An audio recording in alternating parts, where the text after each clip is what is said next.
Down to business.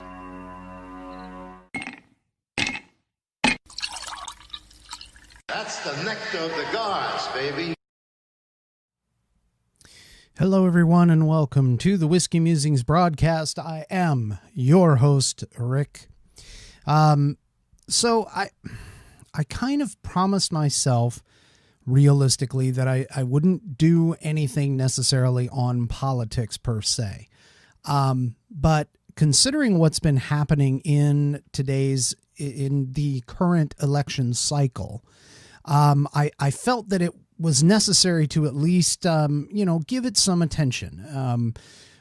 Here in America, at least traditional America, we've always believed in things like, truth and justice and Superman, getting the bad guy and the good guy coming through and getting his or her reward, for doing what was right. And unfortunately, the challenges that we're facing right now and that we see happening, regardless on which side of the political spectrum you might land upon, even if it's in the middle, you really need to, at least I feel like we should all be concerned about what's going on, especially because of the fact that at least in the last, 20, 30 years or so, it seems like as we've moved toward more technological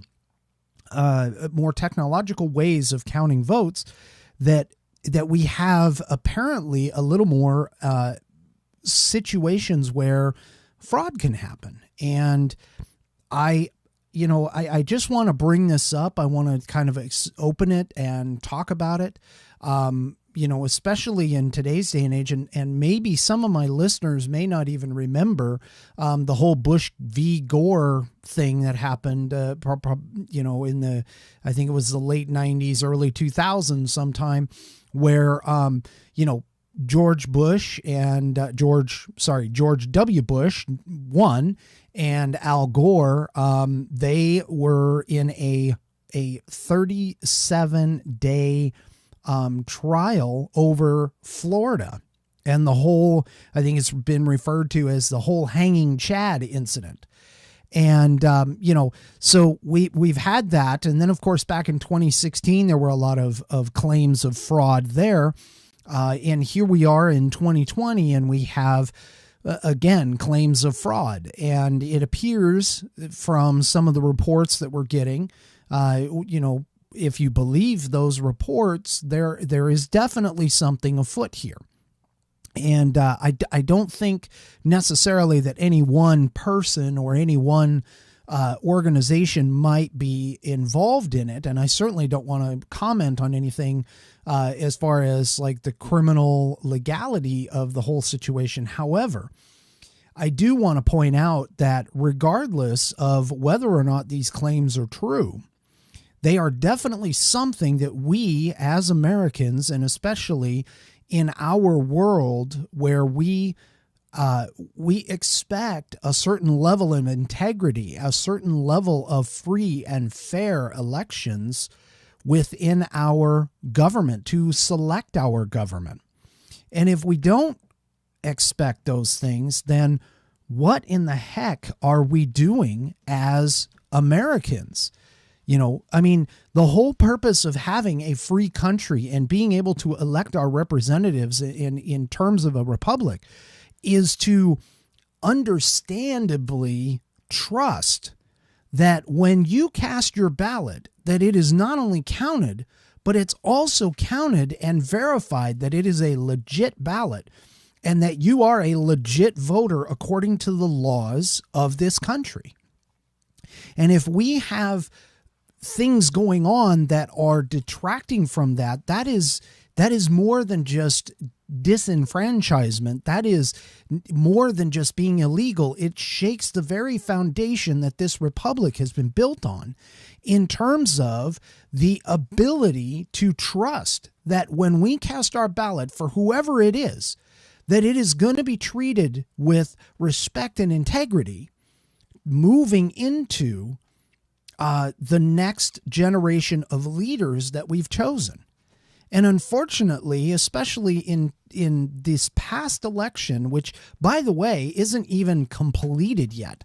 I don't, just on a side note on that, with regards to the whole idea of the electorate and how our elections go, I think a lot of people have lost civics. Give me just 1 second. The dog wants to leave the studio, so hold on just a moment.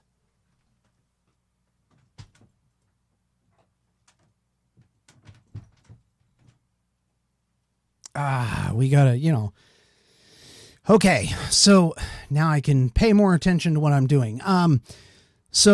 Realistically, okay, first of all, keep in mind that everybody's thinking that the election is over with.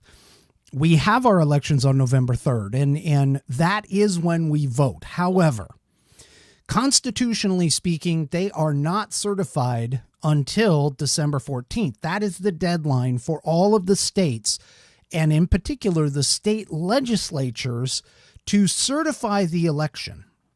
And then at that point, the electors, in terms of the presidency, the electors go off into Washington and they do their thing, and the president is then voted in. So as much as I would love to say that, the news media calls it like it is, and granted, they have had in the past, the margins are wide enough and that kind of stuff that you can be relatively sure of the vote count and the public news media making a judgment call and saying, yes, we're going to call this state for, whoever, and that kind of thing. You can see that. And you can understand that. And that's been something that the American public has kind of trusted and gone forward with. However, in a contentious election, like what we've just witnessed, and especially in an election where certain things are definitely have changed in comparison to other elections in the past, this is not something that we can necessarily take lightly, and therefore it is also something that we cannot just sit here and call one way or the other without having all of the votes counted and tabulated and verified. So keep in mind that constitutionally speaking, December 14th is when everything has to be certified. All of the state legislatures have to certify the elections within their state. And they start, as far as the presidency is concerned, they gather up the electors. And in 48 out of the 50 states, the electors actually go to whoever won the popular vote within the state. And that would be all of the electors. There's only two exceptions to this, and those are Maine and Nebraska. Now, Maine and Nebraska Nebraska just turned it over in 1994. So in Maine and Nebraska, what they did is they actually separate their electors in accordance with the state laws and state legislative bodies in terms of how they separate it out. And if I remember correctly, I think there's 2 districts, and then there's the popular vote one, because both of those guys have 3 electoral college votes. So what ends up happening is whoever wins the popular vote can then gain 1 elector from the state. And then whoever wins District 1 gets another elector for that state. And then whoever wins District 2 gets the 3rd elector for that state. Now, in most cases, you'll end up with a 2-to-1 split, if it gets split at all. But those are 2 states out of the 50. The rest of them pretty much is a winner-take-all scenario. So that means that whoever wins the populist vote in the state gets the electors. Now, technically, depending upon the state legislature, because the Constitution guarantees that the state legislature is who is in charge of elections within that state. It's not the court system necessarily. It is not the the Secretary of State. It's not the governor. It is the state legislature. And this is where the state of Pennsylvania might have overstepped their bounds a little bit, because in the Constitution, it literally states that the state legislature is who is in charge of the elections. So because of the fact, and this is where part of the court challenge comes from in Pennsylvania, is that because of the fact that the courts, the Pennsylvania court, decided to extend the state mandated deadline for getting your vote in. Okay, so when it was postmarked, they extended it by, if I remember correctly, I believe it was 2 days. But because they did that, they actually circumvented the state legislature by using the court system to go ahead and do that. Now, this is why Pennsylvania could be in a little bit of trouble. Now, I'm not a legal analyst in any way, shape, or form, but this is what I've been gathering as I've been watching this. So Pennsylvania might have overstepped their bounds, and that could be a bit of a problem. And in fact, the Pennsylvania court has ruled that several of the ballots may be dismissed as being able to be counted as a part of this election. Now, whether or not that gets appealed and all of the legality and the legal ramifications get overruled or taken out, that still remains to be seen. Because again, keep in mind that the process is that nothing is certified until the states certify the election, the state itself. So I'm sorry to say, but the news media calling Joe Biden president-elect, or even if it was Donald Trump, being elected, quote unquote, elected for another term, they don't have any interest in this. Now, they've had a tradition where they have called the elections a certain way, and typically it follows that. But the reality of it is, and this is what's happening behind the scenes that a lot of us don't follow, is the fact that December 14th is the deadline for all states to certify their elections. And then December 28th, if I remember correctly, is when the Congress certifies the election. Now, in this particular case, we have 6 states that currently are undergoing either recounts or legal challenges. And this is part of the reason why this particular voting cycle is so contentious, is because of the fact that the current incumbent has decided to challenge things in court. And this is what Al Gore did for Florida. The whole hanging Chad incident, Al Gore took it to court, and it took 37 days for that to get finally settled. And even then, a lot of people still didn't believe that he didn't make it. But that was the last time within recent history where the elections have been challenged. And so, realistically, the part that's got me so upset here, though, is the fact that we have potentially, based on some reports coming out of places, that we have potentially problems with our mail-in voting system. Number one, in the fact that a lot of states that don't already have it in place went to it and tried to essentially hurry up and slam it through.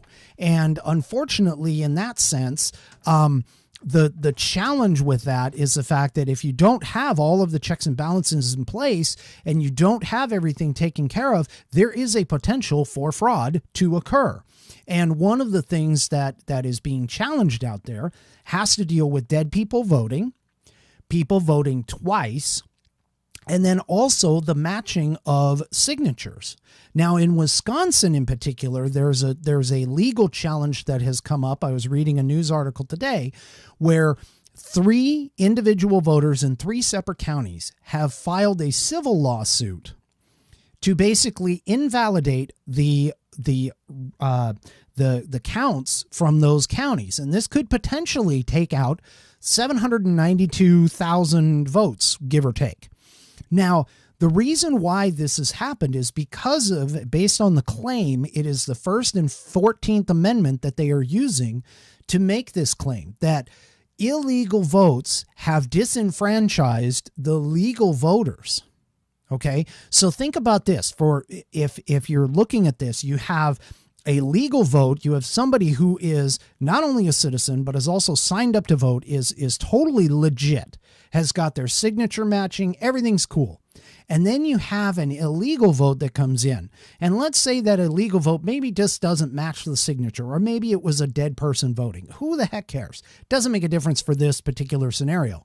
But this illegal vote cancels out the legit vote that came in. And so what ends up happening is you have a disenfranchisement. Now, because of the way some of these states went and counted the votes and just kind of threw them all together, and we'll get to this for back to Pennsylvania in just a second, but because of the way that these people brought them in and took them out of the security envelopes, whether or not they match the signatures or not doesn't make a difference for this particular scenario. But the fact of the matter is that now they've kind of got them all together. And so it's going to be difficult to separate out what came in that was legit and what came in that wasn't.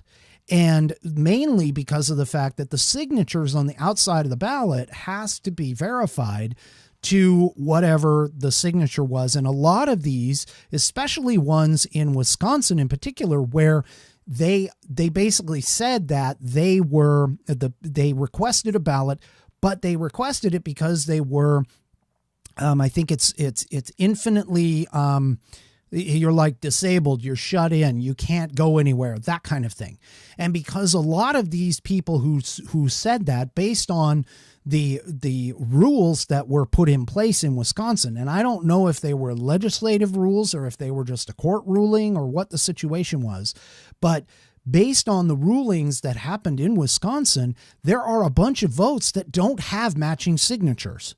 And because they don't have matching signatures, they cannot verify whether or not the person who voted is actually either someone who lives in the state and has the legal right to vote, or whether they're dead or whatever. And so this is where a lot of these challenges are coming from. And to be completely honest, whether it's for one person or, you know, the guy that you want or the guy that you don't want, it doesn't make a difference, because realistically, we should be verifying everything, because the whole elections process and the process by which we choose people to represent us in our government should be a slam dunk when it comes to both being secure as well as the integrity of the whole process needs to be kept sacred. It needs to be secure. It needs to be reassured that when you cast your vote, that when you put that vote in that ballot box, that it is going to be protected. It is going to be verified. And especially if you're a legal vote, whether or not that's going to be counted appropriately.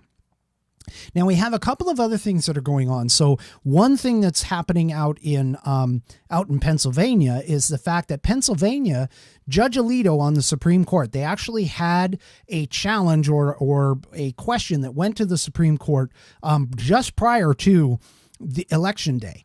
And the elections in the Supreme Court at that point, they went ahead and Judge Alito wrote in an opinion from the Supreme Court that, hey, here's how it's going to go. Even though it was a 4-4 split, because we didn't have Ruth Bader Ginsburg had passed on, rest in peace, and Amy Coney Barrett had not been confirmed yet. Even though it was a 4-4 split, Judge Alito wrote in his opinion piece and basically put down the directive, hey, you need to take all of those ballots that come in after Election Day and you need to separate them out. You can count them, but you need to set them aside.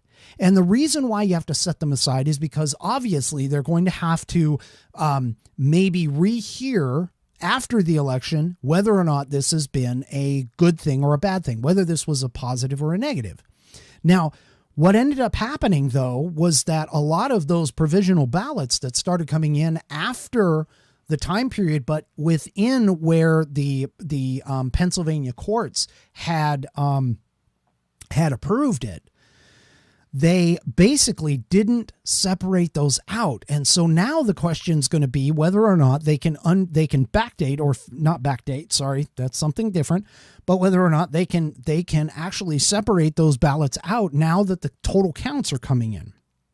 And this is where we start getting into more and more difficulties when it comes to this entire election process. Now, keep in mind that most of the time, if you step outside of the whole, pandemic issue that we've got going on, most of the time ballots and votes happen in person. In fact, Washington, as far as I'm aware, is one of the few states that does all mail-in voting, but we've been doing that for, 10, 15, 20 years.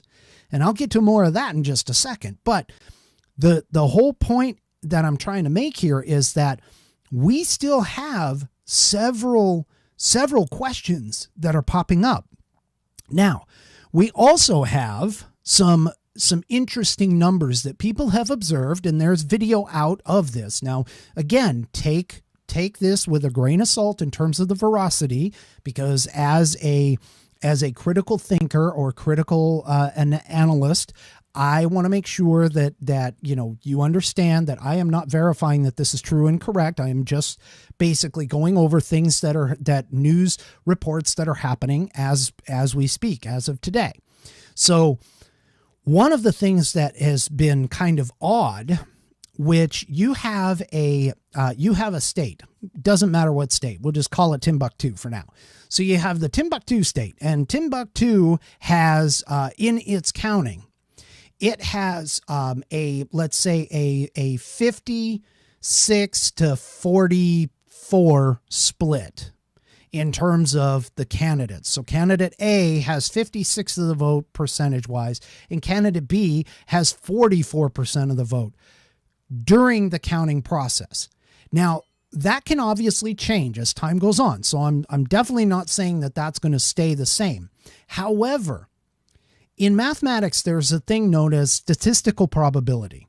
And this is one of the mathematical functions that we see when you see these news media's outlets calling the election.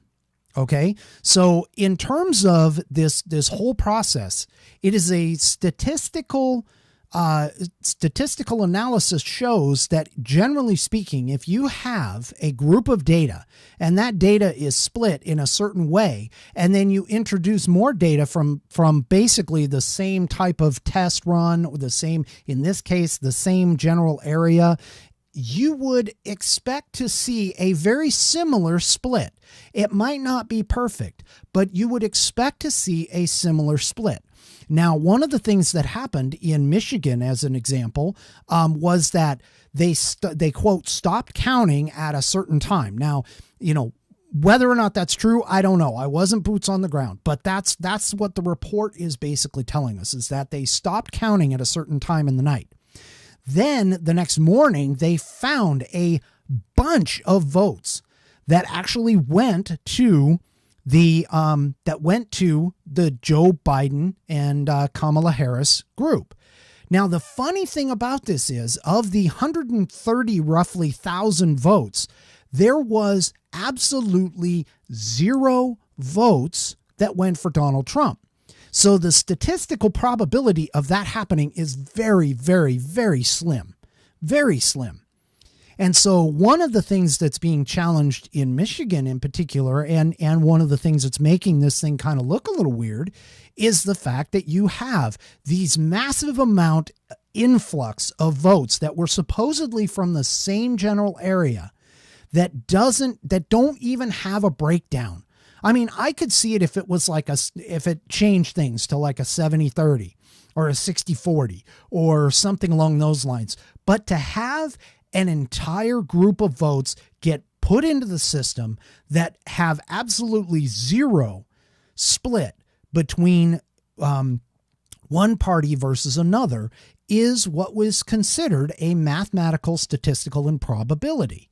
So, just if you think about it, just by those types of things alone, that calls enough into question, I would think, that we should at least verify. We should at least take the extra time to verify what's going on. But now we have something else.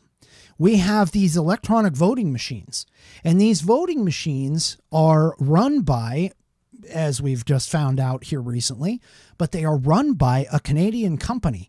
But what's worse is the fact that the software that's on the voting machines is not from Canada. It's not from the US. In fact, it comes from a foreign entity who's headquartered in Spain. Now, the Dominion voting system, and this is in particular, the Dominion voting system was questioned in Texas in 2016. There is a legal battle, or a court case where the Dominion voting system was questioned. And in fact, Texas decided not to use them as a part of their voting system because of the questions that were brought up as to whether or not the validity of the results could be guaranteed.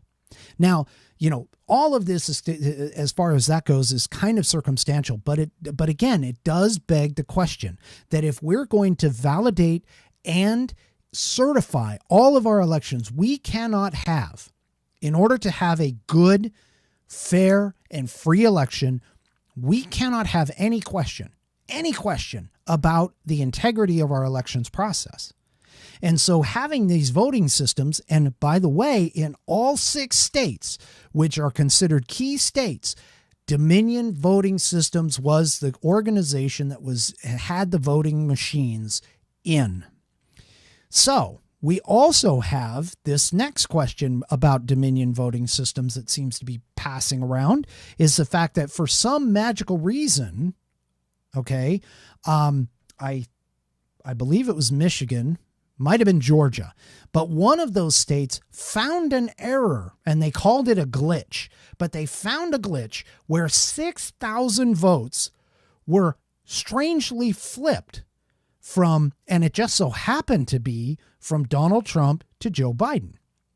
Now, it could have been from Joe Biden to Donald Trump. Doesn't make a difference to me, because what makes the difference is the fact that something happened and 6,000 votes, which were counted for one candidate, flipped over to the other candidate. Okay. So what do we have? We have Philadelphia. We have the extended time frame, which is in the court system right now. And it was court mandated rather than being legislatively mandated, which is what the Constitution talks about.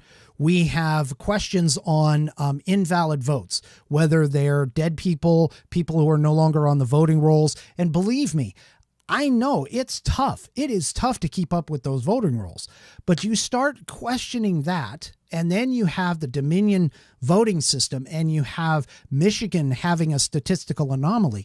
You start seeing some things that are starting to sort of paint a small picture that our elections integrity is definitely in the balance. And again, like I said, I don't care if you voted Democrat. I don't care if you voted Republican. I don't care if you voted independent. The fact of the matter is that in order for us to have a free republic and to have the democratic process function correctly, we have to have faith that our elections integrity is intact. And as of right now, I'm not quite sure that we can say that across the board. Now, there are some places that you might say have continually had issues. I mean, Florida has in the past. They cleaned up their act. You've had, I think in 2016, they were talking about a whole slew of like almost, I think it was almost 1 million votes in California that were attributed to either dead people or people that didn't live there anymore. And so, realistically, no matter where you're sitting on the scale for your political viewpoints, you do need to make sure, and you need to feel like your vote is being counted appropriately.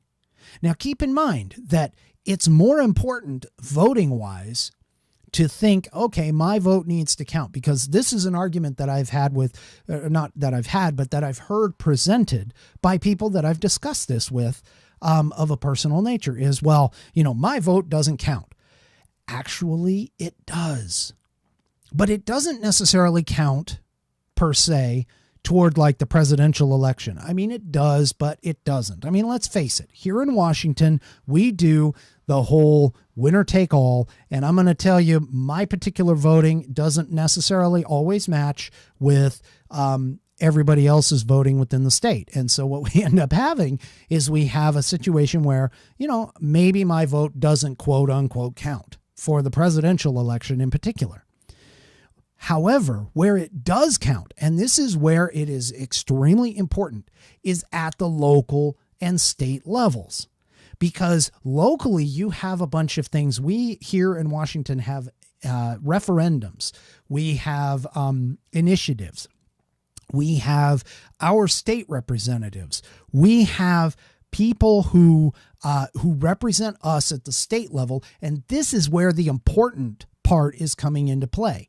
I mean, yes, everybody kind of focuses on the federal, everybody focuses on the president, everybody focuses on the vice president and your senators and all that stuff. But realistically, in the grand scheme of things, that is not where the voting really should matter. It's down at the local level. And that's where you should really start to focus. Now, if we start losing the integrity of our elections and people lose faith in the process, then we no longer are a republic, because that is one of the very foundations outside of the whole concept of life, liberty, and the pursuit of happiness. Free and fair elections are the key cornerstone to make all of this stuff work. Now, you can make whatever arguments you want about the Electoral College, okay? You can make whatever arguments you want about whether or not we should be, voting in the popular president. There are several reasons as to why our founding fathers didn't go with that setup. And actually, if you look at history and you look at Franklin Delano Roosevelt, who got elected to 4 terms, and then the Constitution was amended in order to make sure that there wasn't another president who would come in for more than 2 terms. It's because of the fact that in this particular case, it's because of the fact that we had just gone through World War II. They saw what happened with Hitler. They were a little worried about that, about somebody becoming, quote unquote, the dictator here. So, popular vote is a little contradictory to the way that our republic is built in terms of the way things work. Now, the way we elect a president, okay?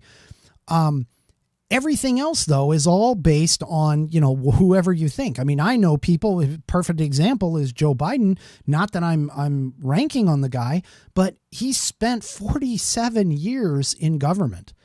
And Ted Kennedy was another one who was in government. I mean, that was his only job.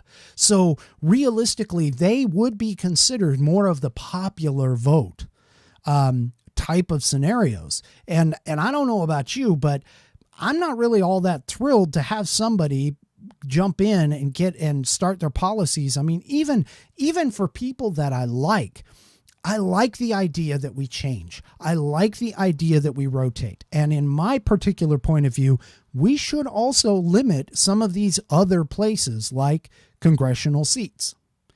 That being said, though, I mean, obviously there are some challenges to that. You could make whatever arguments you want on that if you want. But as far as like this presidential election is concerned, I think there's enough here. There is enough here for us to go and make absolutely damn sure. And especially for something where we are this close, where the country is so divided. And by divided, I'm not talking about everybody didn't vote. I'm going to be honest with you. I mean, when you look at the numbers, we have roughly 330 million people in this. You take roughly 1/3 of that out for kids. Okay. So that's 1/3 of that. So that'd be 90 million people taken out. So let's just round that up to a rough 1 mil. That leaves 200 million people. Okay. Right now, the claims are that 78 million voted for one guy and 73 million or 72 million voted for the other. Well, guess what? 70 and 70 only add up to 140. Okay. Maybe 150 on the outside if it was a split 75-75. So 150 million people out of 200 million. There's 50 million people that didn't vote. Now, whether you could say, well, okay, but those numbers are very broad, and you're not counting those. Maybe those are not all citizens of the United States. Well, okay, that's probably true. We could count that, but I still say that there's probably people out there. I'm fairly certain there are people out there who didn't even bother voting. And that happens a lot. Even though voter turnout for this election was higher than ever, there's another statistical anomaly. When you're looking at mathematics, there's another statistical anomaly that pops up into place, okay, which brings some of these questions to the forefront. Now, whether or not these claims are going to be true, that's all going to be taken care of, hopefully, within the courts, okay? And some of these claims may have already been dismissed by the courts. I don't know. But the point that I'm trying to make here is this. There is another statistical anomaly here. You have a gentleman in Joe Biden who did not spend that much time on the road. And when you look at over the course of his campaigning, okay, he did not garner the same amount of people and the same amount of energy and the same amount of focus as what Donald Trump did. But when you look at the number of votes, let's not even look at Donald Trump. Let's just put Donald Trump on the back burner. Let's bring up Obama. Okay. So even in Obama's energy, and there was a lot of energy, especially from, the 2012 election and the 2008 election. 2012 was actually even more energetic than what 2008 was. But even if you compare Joe Biden's campaign to the 2012 campaign of Obama, there isn't that same level of energy. There was not that same level of enthusiasm from their supporters. And so you look at things like Joe Biden's total count. He got more votes than even Obama did back in 2012 when Obama was the hot ticket. So you have to wonder, you actually have to wonder where this is going. Why did he generate? He didn't even hardly necessarily a campaign. And so where in the heck did this come from? Okay, you have Kamala Harris, who, frankly, dropped out of the presidential race before even the first voting even happened. And that was because either her campaign already knew that Joe Biden was going to possibly pick her, and they decided to say, you know what, why don't you just back off and we'll get you in, or whatever. I don't know. But the point is that she dropped out before the Democrats even had their first vote on who was going to be their Democrat or their candidate for president. And she dropped out. And so you have to kind of wonder, in looking at this, you have to wonder, how is it that one candidate who does all these rallies and has, thousands and thousands of people that are showing up to these things, in comparison, and you contrast that to the other candidate who's barely getting, a few hundred at some places, depending upon the view that the media show you, okay? How is it that this guy can garner more votes than the guy that was preceding him,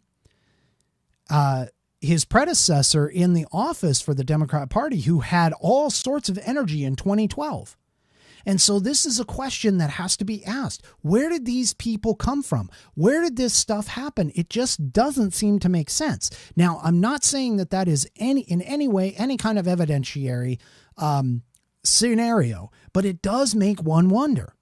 And what also makes one wonder is apparently there is a report as well that some votes in all of the states, I believe, or at least some of the states, where only the president was chosen and nobody down ballot. Now, I don't know about you, but I honestly, even in some of the races where I'm not really too sure, I still pick them. So coming from a normal American looking at this and going, okay, wait a minute, we've got things where we've got, possibility of voter fraud and illegitimate votes and voter disenfranchisement because of these illegitimate votes, I still think this warrants it. And I still think that this is one of those situations where we have to focus on letting the process finish. Let the courts figure it out. Don't necessarily believe all the hype that you see on the news, because the news media, that nothing is certified yet. Not one single state has certified their elections. They will not do that until the deadline of December 14th. So we are still in the process of trying to figure this out. And that being said, we need to focus on some things like making absolutely certain. And if your guy won, that's great. If your guy lost, hey, better luck next time. But no matter what happens, the election integrity is what's the most important here. Because if you can't have trust in our elections, again, you miss the cornerstone of our republic when it comes to voting. This is so important. I can't even imagine anyone, regardless of where you are on the political scale, not saying, you know what, I want to make absolutely darn sure that my ballot was counted legally.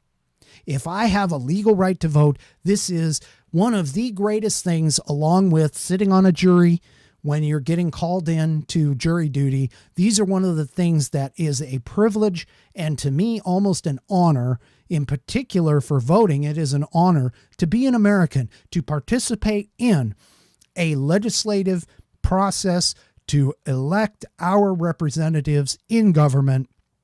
And this is a very important thing for us to be able to do as a free American, to be able to take care of this.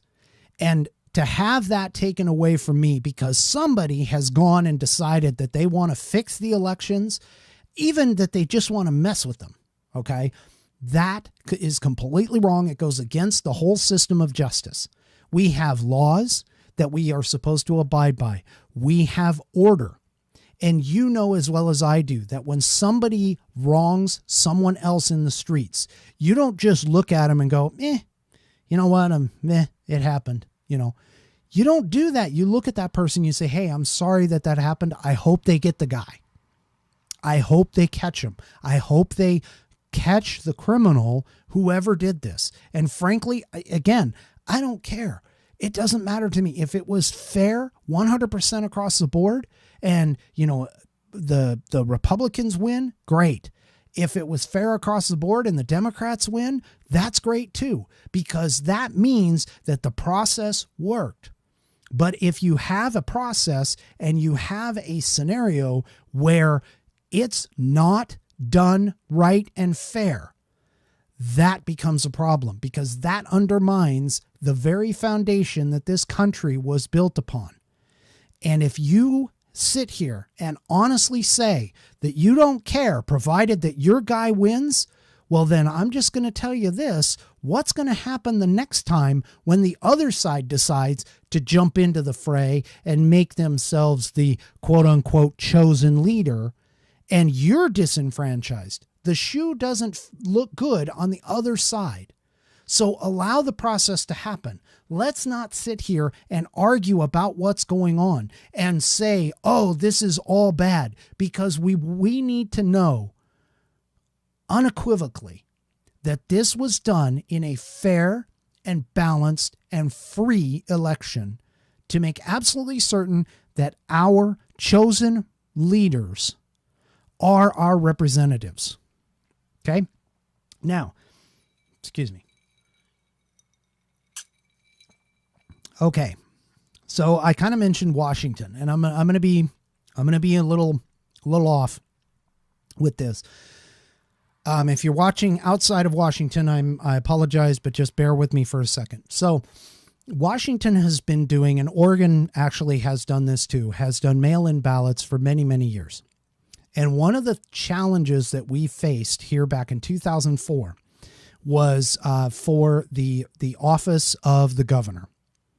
And the two candidates were Christine Gregoire and Dino Rossi.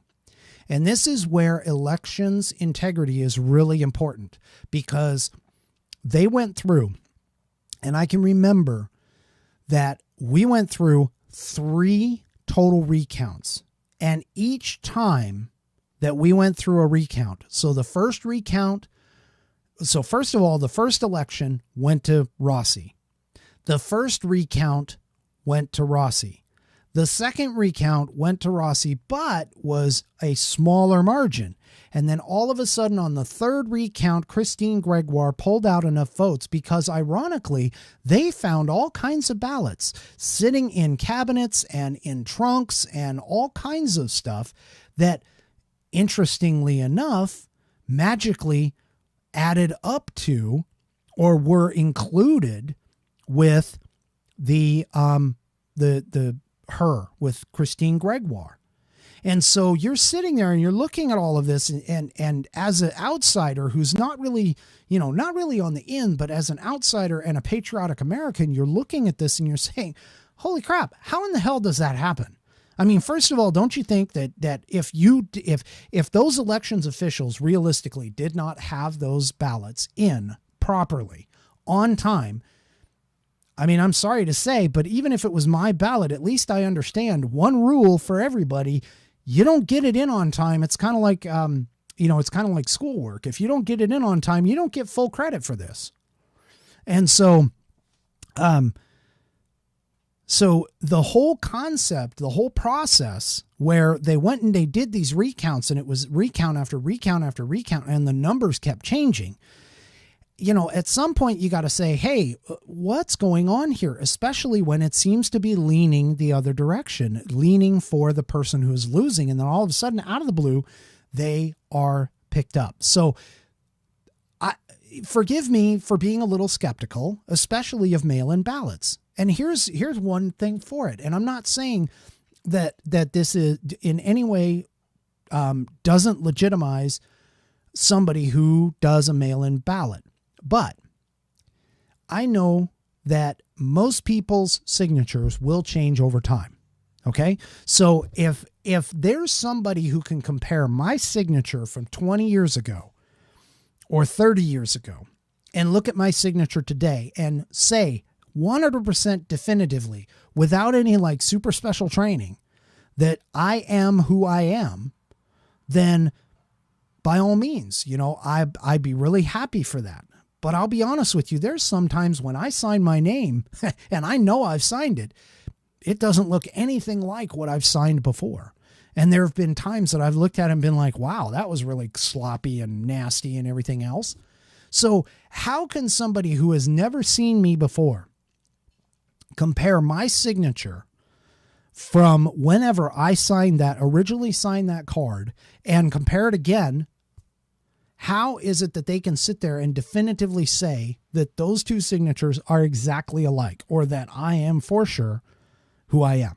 Now, what are we going to do about this? Well, I mean, I hate to say it because I am not one who is really interested in government intervention. However, that being said, I do believe that we need to have some sort of voter ID. I believe that we need to, and by voter ID, we're already on the way with the Real ID Act. So I don't know maybe some of you don't travel, but let's take a look at this. So the Real ID Act basically means that in order to fly domestically, you need to have an identification that meets certain requirements for the federal government. And granted, it keeps getting pushed off and pushed off. I happen to be in one of the states where our standard driver's license does not meet those requirements. And so therefore, here in October of 2021, it was supposed to be October of 2020, but in October of 2021, I will be required to have what here in Washington, what we call the enhanced driver's license. Now, this enhanced driver's license actually, believe it or not, acts as a passport on land and sea, but does not act as a passport for airline travel. Okay, so that seems a little bit weird. However, that being said, I still believe that we could take that Real ID Act and expand it into, hey, if you don't have an ID for voters, and you could maybe even break it out to where it's just for the federal elections, Because again, I'm a believer, because of our federalist system, I'm a believer in states' rights. So the states and the state legislatures, based on the Constitution, have pretty much, and you can check it, it's Article 1, Section 4. They are pretty much the ones that are in charge of all the elections for that state. Okay, and that includes the presidential election. It's based off of state law. So I think that maybe having a voter ID, a federally mandated voter ID that says if you're going to vote in the federal elections, you have to have this ID, that will change and make some of these shenanigans a little less easy to necessarily do or duplicate or anything along those lines. Now, each state could choose whether or not they wanted to go there, but I believe that some sort of ID is definitely should be required, especially in voting in federal elections. Okay? So I don't understand where somebody could necessarily get off kilter about this. I really don't, because you have to have an ID to do all kinds of stuff. You have to have an ID to buy beer. You have to have an ID to buy cigarettes. You have to have an ID to board a plane. You have to have an ID to drive a car. Generally speaking, if you're caught without one, yeah, you could get in trouble. Okay. So, there are many different things as to where you have to provide proof of who you are. But the question, I think, comes in is, how do you provide proof that you're not only a citizen of the United States, but that you were born here or that you have a green card or whatever to a driver's license place? Because I mean, so most driver's license, at least in Oregon and Washington and in Texas, the driver's license laws did require for somebody to bring in a birth certificate. So there was at least that. Okay. But And usually it had two forms of ID. Now I know in Washington, the last time that I got the license, they allowed you to do, you had to be a resident of the state and you had to prove that you were were born here in the U.S. Okay, so you had a birth certificate or a green card or something like, maybe not born in the U.S., but that you were in the U.S. legally and that kind of thing. So that being said, why not do this? Why not make this real ID? They've already kind of pushed it, and each state has been doing something different. But why not take this just a half a step further and make it to where everybody gets a passport? Everyone has to follow the laws and rules to get a passport. Now, I can tell you that coming into the country from outside, they've got an awesome system. You walk up, you set your passport in the machine, it gets scanned, they take a photo of your face, that gets scanned, and so they can look at that and they can see that who you are. You can't have any glasses on, you can't have a hat on, you can't have any of that when you come in, and you have to take all that stuff off if you have it. But when you travel from country to country, you're required to show a photo ID and who you are. So why not take that little extra step and do the exact same thing for voting? But instead of having people have to pay for it, this is something that the government pays for. This is something that is automatically paid for by your taxes. And it would make it to where everybody could get it. It wouldn't matter whether you were low income, high income, no difference. You're just automatically given this thing. And it acts as your passport. It acts as your voter ID. It acts as, pretty much, it could act as any kind of identification whatsoever. Okay? So that being said, that's where I think that we need to go. I mean, at least to prove that out. The second thing that I think that we need to do is we need to get rid of mail-in voting, except for absentee. Now, somebody looks and goes, okay, wait a minute. What's the difference between absentee voting and mail-in voting? Here's the difference. In an absentee voting situation, you have to prove who you are in order to be able to have that vote come to you. And as a former service member who voted absentee, that's how it works in most states. You need to provide valid proof that you are who you are and that you are requesting that ballot specifically, rather than this whole mail-in system where they just kind of send it out willy-nilly. And if you happen to be at the address that you used to be at, you got the ballot. If you weren't there, it could have been somebody else who filled out your ballot. Okay, that's what I'm talking about in terms of election integrity.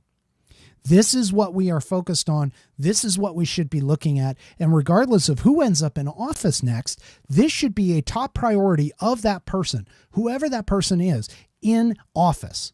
This should be a top priority to get things done.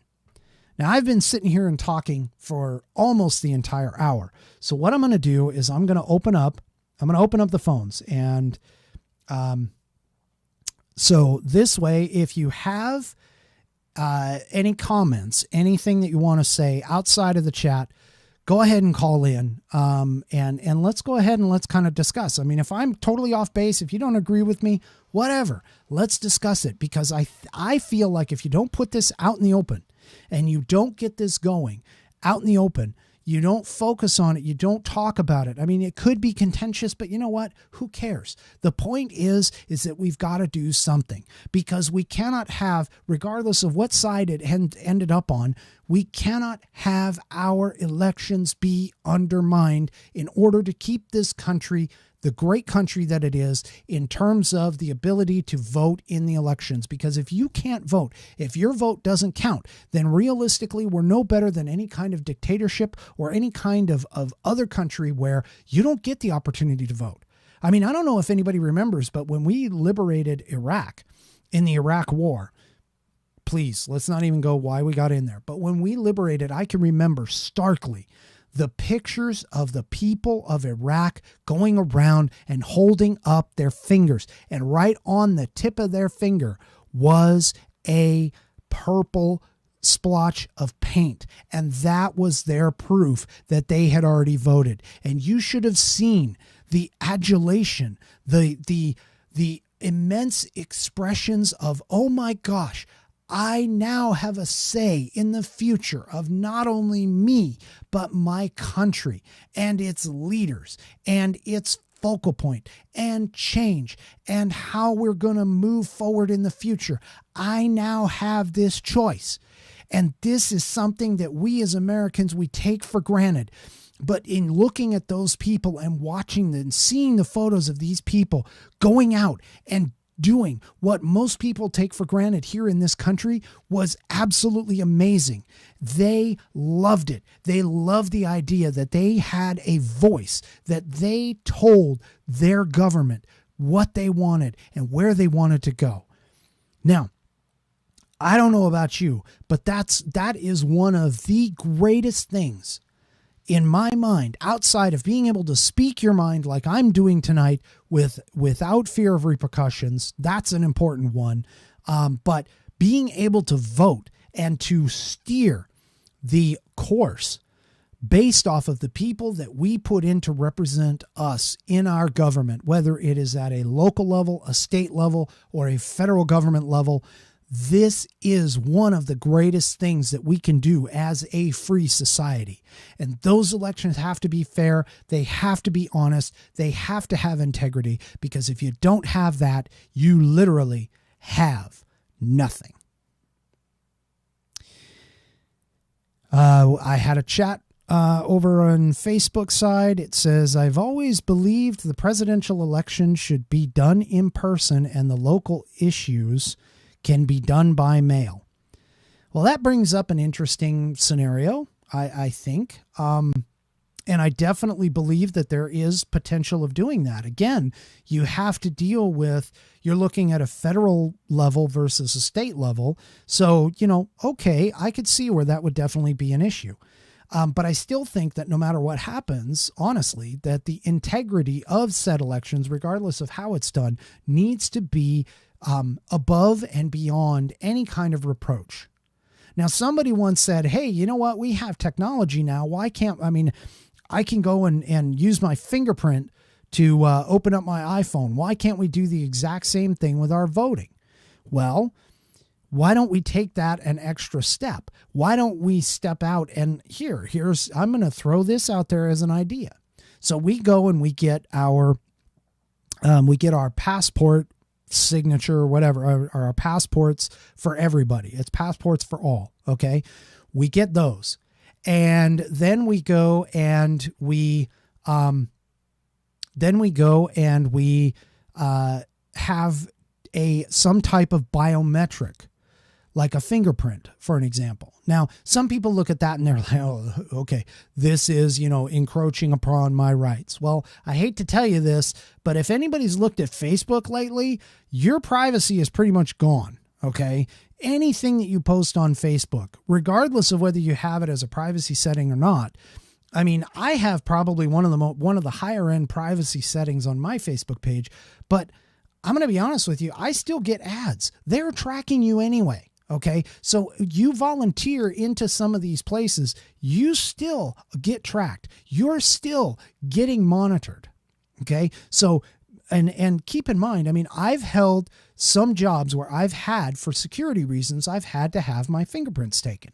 So to me, it's not really that big of a deal. But you know what? I thought about this and I said, hey, you know what? If we had fingerprints for all, I mean, forget the DNA for all. Although nowadays, you volunteer for the service or whatever, your DNA is tracked anyway. They do it ostensibly to identify your body if you get blown up in a war. But realistically, they're tracking it anyway. But here's the thing: if you're fingerprinted, if everybody gets fingerprinted when they get this passport to go ahead and vote. So if you want to be a valid voter, and you do this, and then you commit a crime and your fingerprint shows up at the scene somewhere, hey, this might have an additional side benefit for the criminal elements to help identify people who are committing crimes. I mean, I don't know. Maybe this is the case. Maybe criminals, well, once you're convicted of a crime, technically you lose the right to vote and you have to petition in order to get it back. Okay, so that's an aspect. But realistically, when you're sitting here and you're looking at this and you're thinking about this, I mean, we've already stepped beyond. We've got the real ID. Everybody pretty much is like, hey, you know what? Real ID. Okay, we're going to need these IDs in order to fly. Well, if you don't want to fly, or if you don't fly, then you don't necessarily need it. Okay, I can understand. But still, the point being is, if we're going to do this, let's do this right. Let's make it to where your vote actually counts. And, as far as like these electronic voting systems, yes, you can do it, but they're always fraught with danger. I mean, look at our credit card companies. Okay. Look at the retailers and things like that. They all get broken into. They all have things where they have stuff, taken, they have stuff taken, they have databases mined. But even then, some of those, I mean, I don't know if anybody's been part of a data breach before, but I've definitely been given the indication that my data may have been taken in breaches. And realistically, they encrypt the data as a part of the database, or at least they should. And so even if your data does get taken out, it's entirely possible that it's encrypted and can't be read anyway. So there are certain ways of doing this, but I'm not going to say that electronics is the way to go. I'm not going to say that electronics is the best way to go. I think that we need to have a hybrid approach.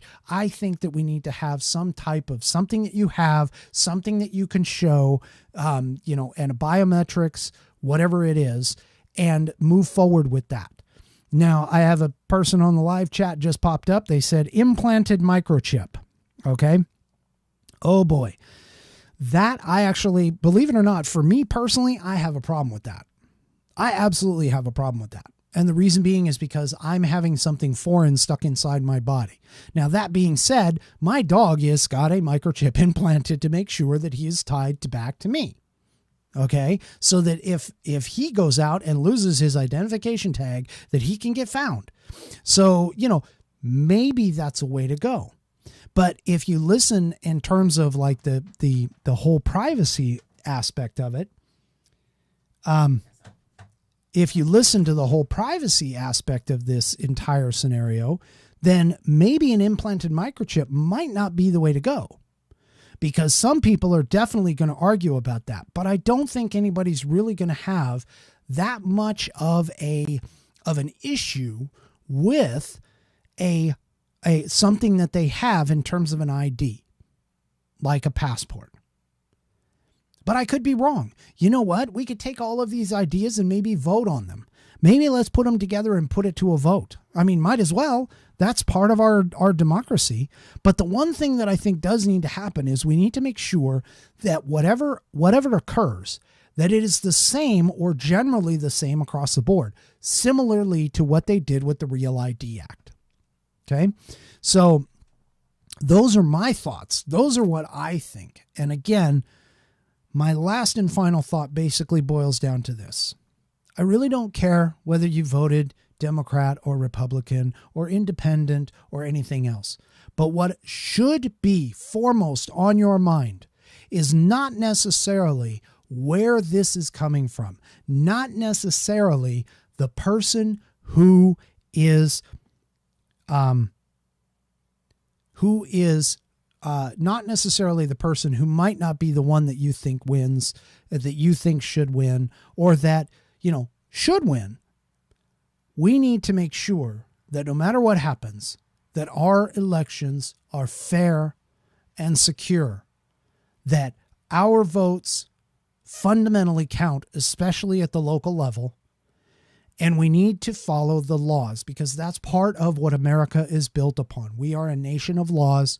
We are a nation of law and order, and that's what we need.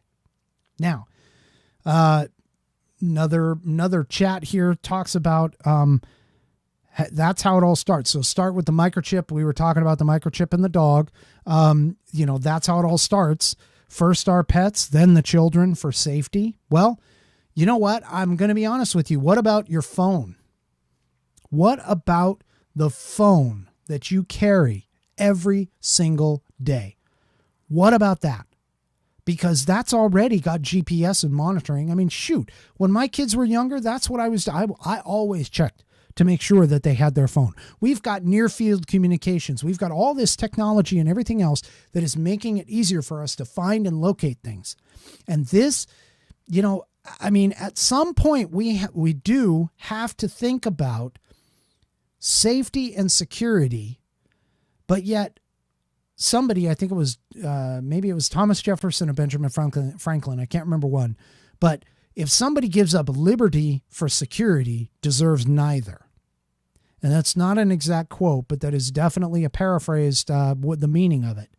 And I'm not looking at taking away liberty. I'm not looking at taking away freedom.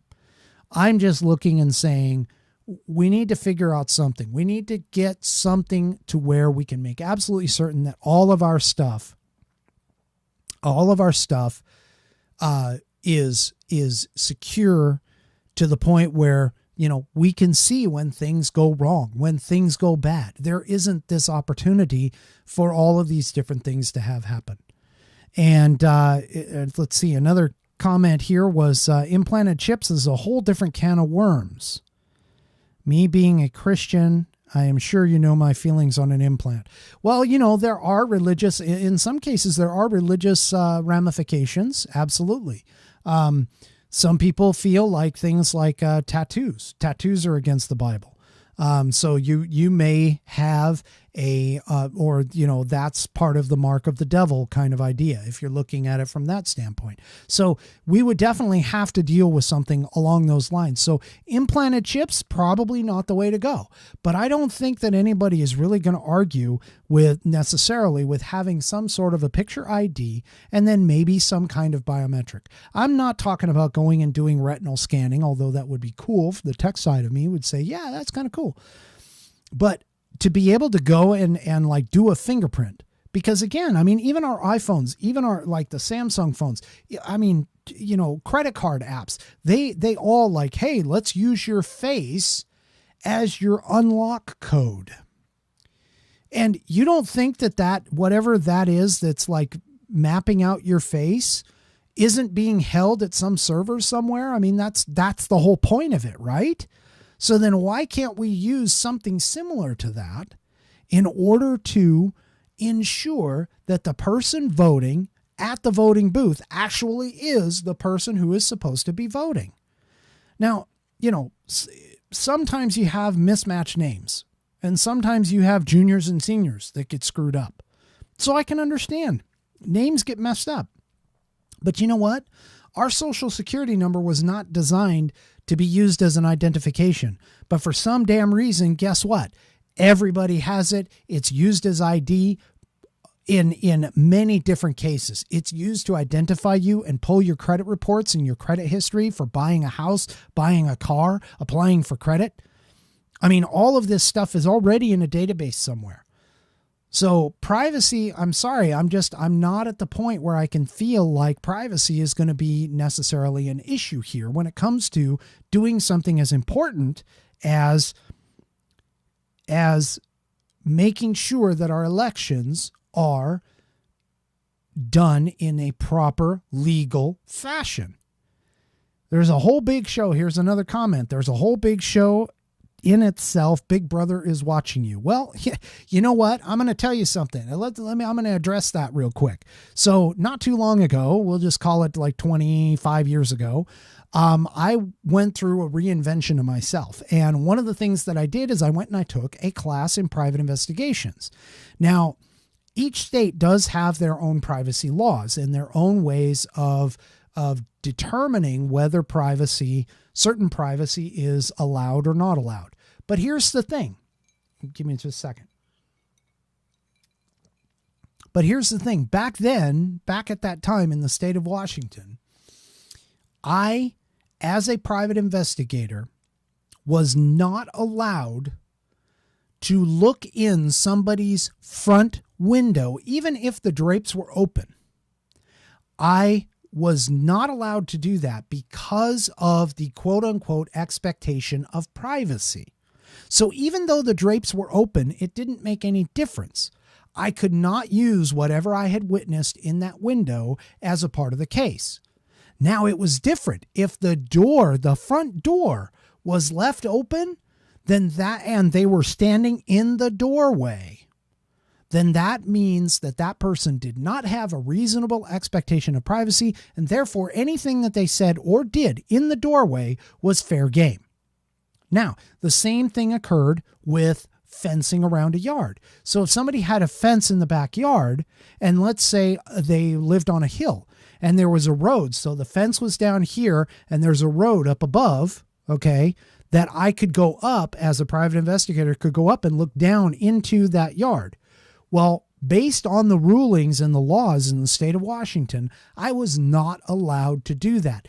Anything that happened in that yard was off limits because of the fact that the homeowner had a reasonable expectation of privacy when they are in their backyard. So the same thing could be applied to like a drone flying overhead. I mean, in some states, they actually say that if you own that piece of land, you own the air above it.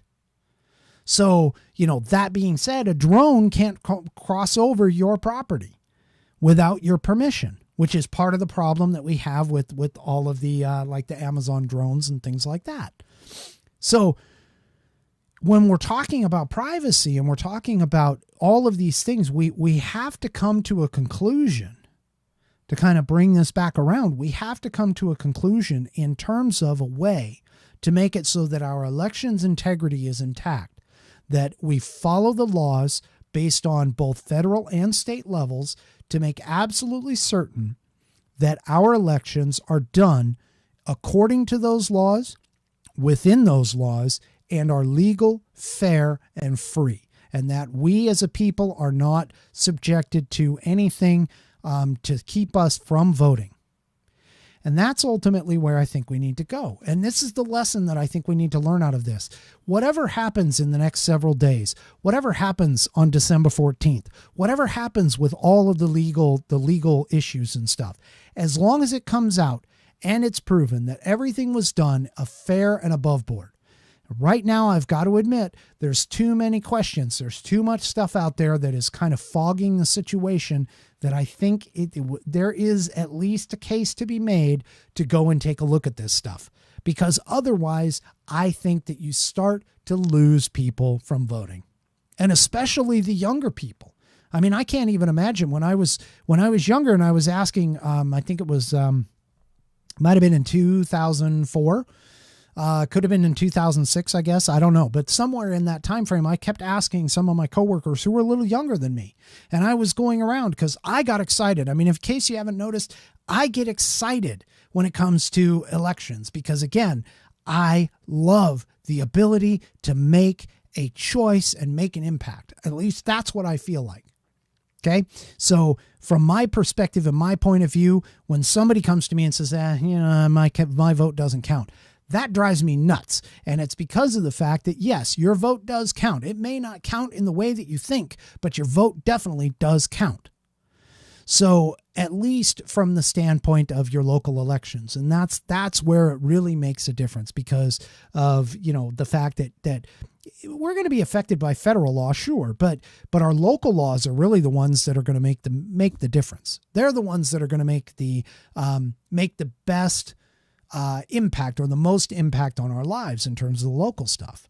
So as far as, elections integrity goes, this is a perfect example as to why we need to ensure that our elections are safe, fair, and free. I can't stress this enough.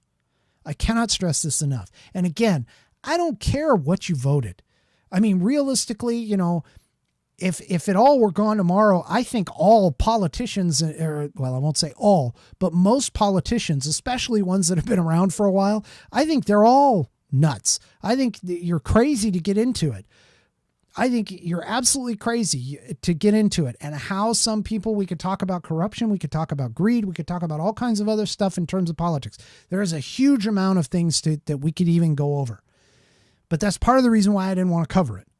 But I do totally 100% wholeheartedly believe as an American that one of our greatest things that we can do is to stand up and go into the polls and make our voices heard, especially for the local races. And that has to be kept in a very, very almost reverent fashion, because that is the cornerstone of everything that we do. It is the cornerstone of our entire government system. And that's my Whiskey Musings final thought. I went over a little bit here, and I think there's a reason for it, is because of the fact that I'm just so jacked and fired up about this whole thing. But you know what? I need your help. I need your help, and I need you to get fired up and go out and purchase some Whiskey Musings gear from my Whiskey Musings logo store. I've got a few more items out there I've kind of tossed out there. I've got some new shirts that just have the phrase, when I drink, I think Whiskey Musings. So you don't necessarily need the logo, but you definitely have the saying there. And the other thing too is, if you're a first-time listener, first-time watcher, definitely hit the subscribe button. Now, I'm also going to point out and talk about real quickly about a couple of new applications. You probably have heard about them.